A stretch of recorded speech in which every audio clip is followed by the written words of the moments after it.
حضور کی محبت کا ایک تقاضا اور بھی ہے کہ ہمارا نا اپنے نبی سے ملنے کو بھی دل چاہے۔ میں آپ کو ایک بات عرض کروں، شاید میں سارا دن ہی وظیفے بتاتا ہوں، دکان نہیں چلتی تو وظیفہ بتا دیں، بچے ایک دوسرے سے لڑائی کرتے ہیں تو وظیفہ بتا دیں۔ میں پڑھتا ہوں بزرگوں کی کتابیں، تو بزرگ فرماتے ہیں لوگ آیا کرتے تھے کہ کوئی درود و سلام بتائیں جس سے مدینے والے محبوب کا دیدار نصیب ہو۔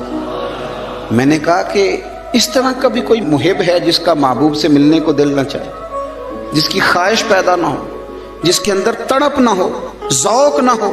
آہستہ آہستہ وہ جو ہمارے سوتے خشک ہوئے ان کے اندر یہ دراڑ آئی کہ وہ جو خاص ذوق تھا، آپ پڑھیے نا قرآن مجید، حضرت ثوبان بن مالک رضی اللہ تعالیٰ عنہ حضور کی بارگاہ میں حاضر ہوئے تھے اور رو پڑے اور بڑا ہی روئے، تو حضور نے فرمایا کیوں روتے ہو؟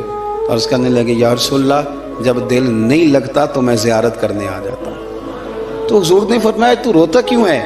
عرض کی سونیا مجبوری یہ ہے کہ آج تو دیدار کر لیتا ہوں، اور صبح قیامت اللہ آپ کی برکت سے جنت دے گا بھی تو آپ تو اونچلے درجے میں ہوں گے نا نبیوں کے ساتھ، تو میں تو ہوں گا غریبوں کے محلے میں، غلاموں کے علاقے میں، حضور وہاں زیارت کیسے کروں گا؟ اور اگر جنت میں زیارت نہ ہوئی تو دل کیسے لگے گا؟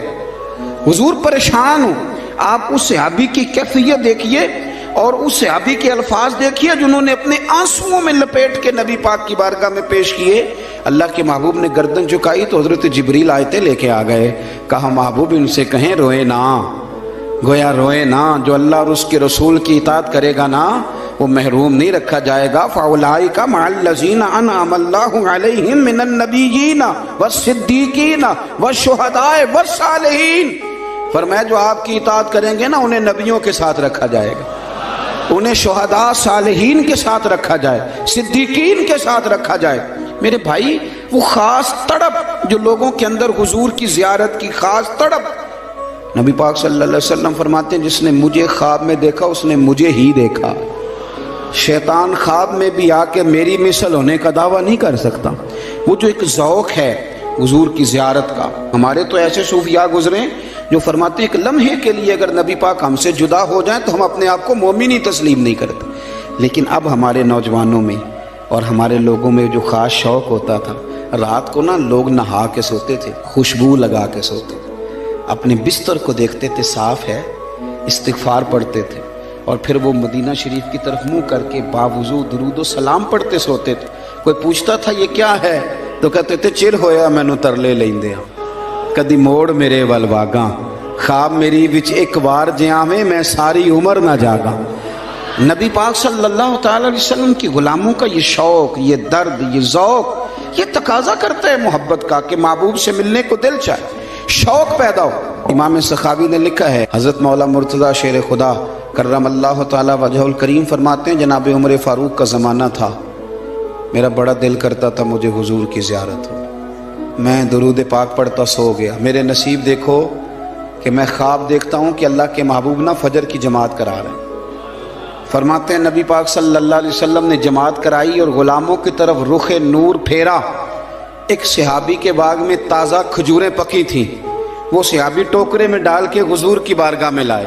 نبی پاک صلی اللہ علیہ وسلم نے ایک کھجور اٹھائی اور اٹھا کے منہ میں رکھی، پھر حضور صحابہ کو دینے لگے۔ فرماتے ہیں قربان جائیں نمبر میرا بھی لگ گیا، کھجور کھائی، کچھ کھجور کا مزہ تھا، کچھ دست مصطفیٰ کا مزہ تھا۔ فرماتے ہیں بڑا ہی مزہ آیا، بڑا ہی سرور آیا، دل کرتا تھا کھجور ایک اور ملے، لیکن سب کو ایک ایک مل رہی تھی۔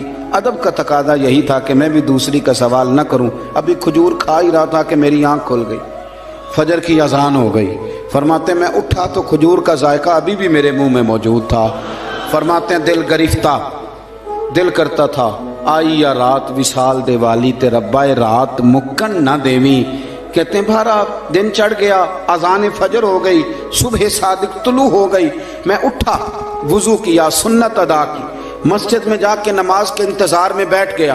فرماتے ہیں فاروق اعظم جماعت کرانے آئے، اتفاق دیکھیں کہ حضرت عمر نے بھی وہی صورتیں نماز میں شروع کر دیں جو رات خواب میں حضور نے نماز کے اندر پڑھی تھی۔ میں سمجھا یہ اتفاق ہے، اتفاق ہے، لیکن جناب فاروق اعظم نے جب نماز پڑھا کے سلام پھیر کے لوگوں کی طرف رخ کیا تو کھجوروں کا ٹوکرا بھی آ گیا۔ میں نے سمجھا یہ بھی اتفاق ہے۔